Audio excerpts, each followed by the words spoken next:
stretch, and it's Nyquist. Nyquist has taken the lead on the outside. Gunrunner second at the rail. 5 lengths back to Destin in third.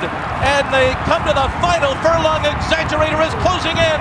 Nyquist to catch with a 16th to go. Gunrunner, Exaggerator on the outside.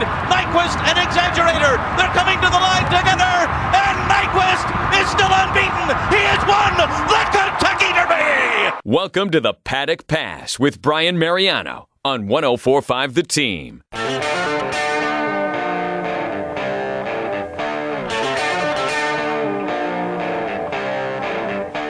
Wow, and what a race in the 142nd Kentucky Derby. Nyquist gets it done in impressive fashion. Now, we had many experts on last week. We had Jeff Levac on. We had Tom Gozlowski on. We had Todd Schrutt from TVG on, and they all agreed that this horse was going to be the best horse.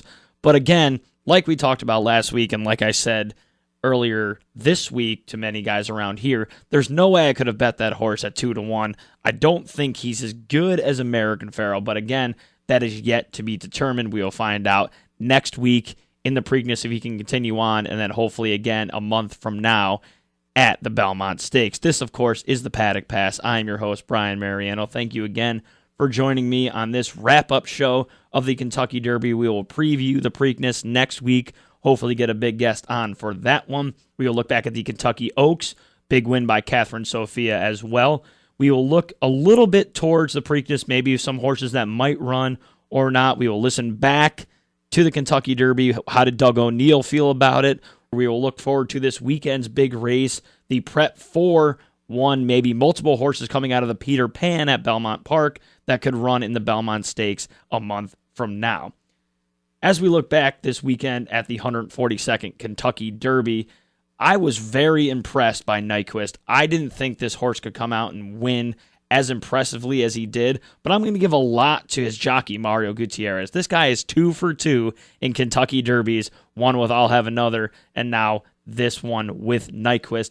I'm going to be very impressed to see how he handles it from here on out. He had a chance again, like I mentioned, with I'll Have Another a few years ago, and that horse unfortunately scratched the morning of the Belmont Stakes. Trainer Doug O'Neill met up with Kenny Rice right after the race. What did he think about Nyquist race in the Kentucky Derby? He's just such a special horse, man. It's you can just see it in his eye on a daily basis, and he's such a professional. And any human sport, he'd be the top-notch athlete. He's just first class. You said he was a sleeker, even more preppy version. You thought about Have Another. What do you mean by that? He just the way he carries himself. You know, he'd be dressing like you, Kenny. And he's just the type of horse. He'd be in the gym all day. He goes to bed early. He knows when to rest. He knows when to bring his A game. And I am so blessed, so privileged to be part of him and the whole team, the whole family we got, the Redhams. Thank you. Unbelievable. Everybody seemed very calm, confident, and rather happy when I was at the barn earlier today.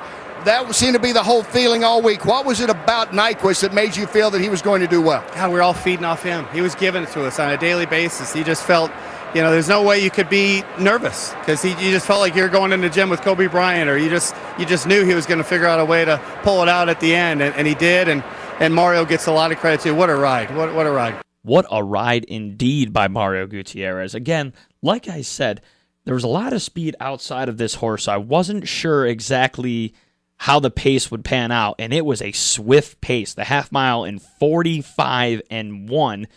That is a deadly pace for any horse to run, and it opened up for a lot of horses closing late. I'm still high on Mohamed. We'll get on to where he will go after the Kentucky Derby.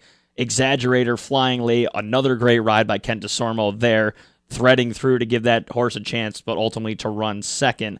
And then Sudden Breaking News was another horse flying late that could have something to say in the next few races. It looks like that horse will skip the Preakness and be looking towards the Belmont, which could be another horse that could take down the Triple Crown chances of Nyquist. Again, of course, this is the Paddock Pass. Thank you for joining me. I'm your host, Brian Mariano. And we will look towards most of the horses that ran in the Derby. Where are they going to go next? We'll look at horses like Exaggerator. Exaggerator is going to look towards the Preakness. This is going to be another horse that looks like it's going to be along for the entire Derby trail, whether it's going to be just the Preakness and then no Belmont, but it looks like from what we are hearing, he's going to run both in the Preakness and the Belmont, barring anything extravagant happening. The Japanese horse Lani, they're going to keep this horse stateside to run both in the Preakness and looking towards the Belmont Stakes. The same thing trainer Mike DeCock did last year with Mutahij.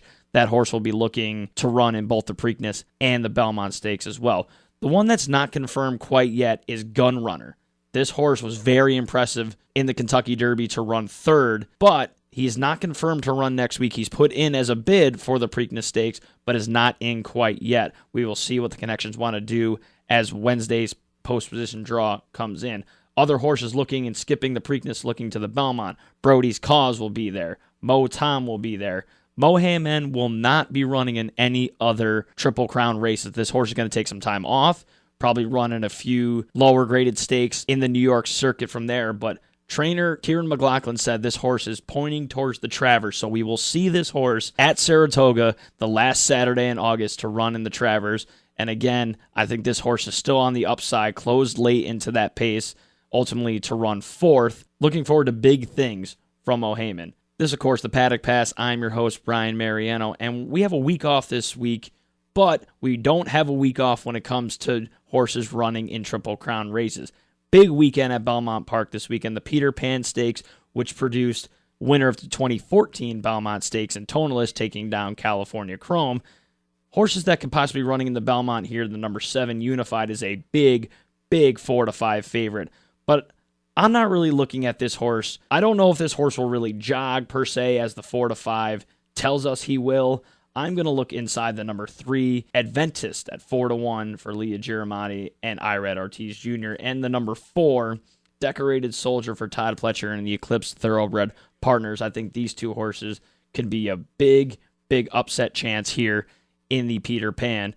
That would be race number 9 on the card at Belmont Park this weekend. I will have a pick 4 that will be up on the site of 1045theteam.com. That is not only the huge race today, but to end that big pick 4 is race number 10, the Man of War Stakes for 4-year-olds and up at 1 mile and 3/8 on the turf. This is the Chad Brown race, as I'm going to call it. Our hometown boy, Chad Brown, has 3 of the 9 entries in this race, all for different owners. 2 of them at a price, the inside draw to Morandi from France. Chad Brown, Martin Schwartz, the owner, but you get Javier Castellano at a nice price of 8-1. Irad Ortiz Jr. on the 2 for Chad Brown and Klarovich Stables and William H. Lawrence. Number 2 at 15-1, a nice square price there. On Money Multiplier, I will use him as well. As we move towards the outside, he will have the favorite Wake Forest, the German horse for Chad Brown, John Velasquez, and Michael Dubb. I'm going to use this horse I'm going to use Chad's 3 horses along with the 7 Keigan, who had a very impressive win last time out at Keeneland. I will use these 4 horses in exactas, and of course in our pick 4. I feel like that race we have to go a little deeper. You can single the race before if you'd like with Unified. I'm also going to use the 3 and 4 as well. That ticket, again, will be online at 1045theteam.com. Not to be forgotten, of course, is the Kentucky Oaks this past weekend. Catherine Sophia, unfortunately, we did not have Songbird, in my opinion, not only the best filly in the country, but the best 3-year-old in the country as well. But Catherine Sophia showed up in a big way in this race, the Kentucky Oaks. Catherine Sophia on the far outside off the turn. Lewis Bay down toward the rail. Rachel's Valentina and Terra Promesa give it up late. Landover Seas closing. So to Modamore. Down to the final furlong of the Kentucky Oaks. And it's Catherine Sophia driving on a 2-length lead. She's left Lewis Bay behind, who's wandering about the track. Far outside, it's Go Maggie Go. Down to the wire. Catherine Sophia on to victory, winning the Kentucky Oaks by 3. Catherine Sophia winning in a big way again in the Oaks. Very impressive there. Interesting to see how that clash could show up in later races against Songbird. I still believe Songbird by far the best filly. Again, still believe she could be the best 3-year-old in the country. I might have some arguers. If you have anything to say, of course, hit us up on Facebook. Comment below. Hit me up on Twitter at 1045Mariano, and we can talk. Let's have a discussion. I still think Songbird is the best filly, probably the best 3-year-old. Nyquist might have something to say this past week, but we will find out. Check out the blog, 1045theteam.com. I will have my pick 4 and all my selections up this week for Belmont Park. Again, this, of course, is the Paddock Pass. I am your host, Brian Mariano, and we will make sure all your pick 4 tickets are winning ones.